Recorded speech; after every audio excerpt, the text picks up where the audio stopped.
So, Hamish, I'm a mortgage advisor, and we're talking about risks of buying a new build, right? And there are some. And I've got Max with me, who's a lawyer and a pretty good one at that, right? I'd say pretty awesome. Calm down. Calm down about that, Max. But, so, look, one weird thing that I never used to do, which I do these days, is telling clients maybe they should get a building inspection on a new build. Interestingly, I'm actually doing that a lot more these days. Famously, in one case that I've dealt with recently, the building inspector identified so many different and challenging issues on a new build property that a client eventually decided to cancel the agreement. Really, on a new build. What about these warranties? Do you reckon they're worth anything? You've got your master builder and you've got one other one. What's the... There's another one that's called Certified Builders. They offer a Halo 10-year warranty. There's also another player that I think has come in relatively recently called Stamford Insurance. They are definitely better than nothing. They are good as a backstop measure, but they don't really replace sort of like the fundamental questions you should be asking in the first place before you even consider buying a new build, and that is, who is the builder and do you trust them or not?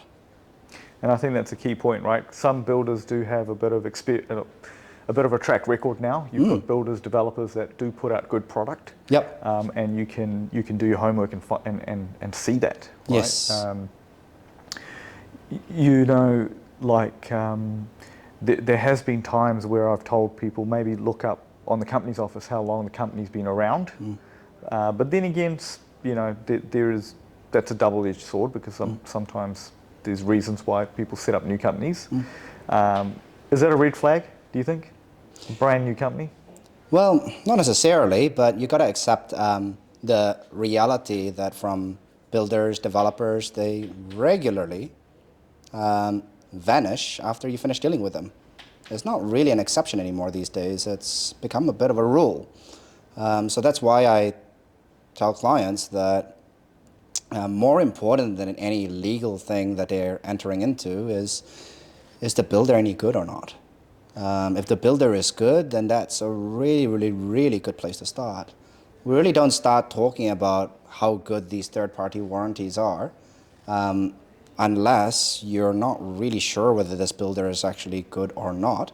Then you really have to start looking at these third-party warranties and see, well, and then again, what am I covered some for? Some of the covers on those warranties are limited, right? They're not, Correct. They don't cover everything. Correct, exactly right.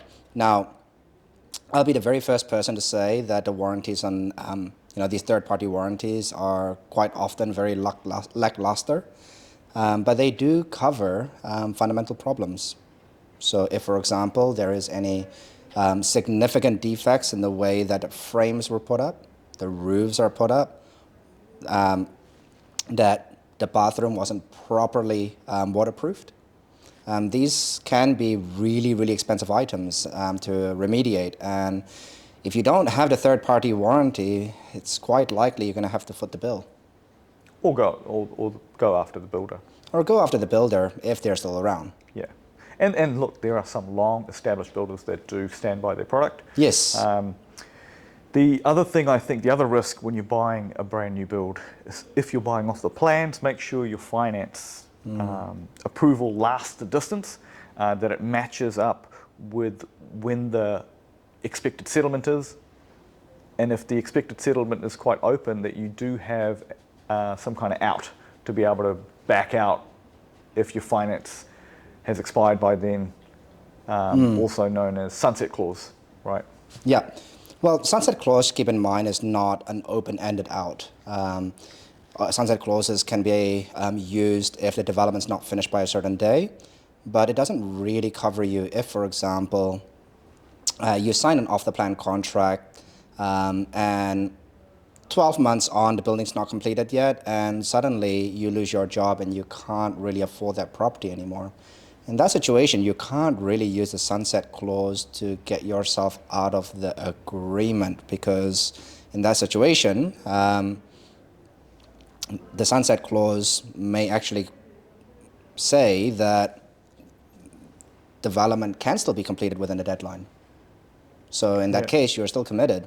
So that Right, can be a within that really big timeline, problem. Yeah, that can be a problem. But then that would have been a problem if they settled and couldn't pay their mortgage somewhat. Well- but then you could get mortgage repayment insurance for that, which you potentially, I don't think we could if you don't have the mortgage yet, I guess. So that could be a Well, one of something to the investigate. one of the mitigations is often, getting some level of income protection insurance. I don't know if that sort of like Yeah, that mitigates that some would- of the risk That would. or not. But even then, you'd need to, and not in, all income protections are the same. You'd need to make Yes. sure you got redundancy cover in it. Yes, which we exactly right. Sometimes get clients that mistake what's covered. You know that. Yes. Especially old covers that haven't been reviewed for a long time. You forget what's on there, right? Exactly right. And especially for these long-term contracts, just keep in mind that just because you've experienced a change of circumstances from your side, job loss, accident, etc., the seller still expects you to complete on settlement. And that's a pretty big risk sometimes. So really we encourage And clients the to risk. speak to Sorry, their... Max. Just so I'm clear as well, the risk is bigger than just a deposit, right? Pretty much. So you're not really just talking about the 5 or 10% deposit that you pay up front. It could also be if, for example, the developer on-sells the property to another buyer at a Because lower you couldn't price. settle. Yeah. If you can't settle, then you could be up for the price difference. Yeah. So So then you could end up with a debt with no property. as pretty well. much. So that's- So let's say that you agree to purchase at $1 million, and you can't complete. The developer on-sells for 800. Then you could be up for 200 grand, and you still end up with no property.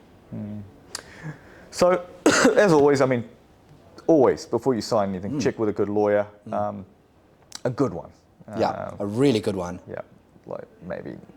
Yeah, a not like really, some really people. good one. But check your, talk to a good mortgage advisor like us and make sure that the finance letter is the finance approval is robust enough to last the distance. But thanks for watching, Hamish from monline.co.nz and Max From Platinum from Legal. Platinum Legal. Yeah.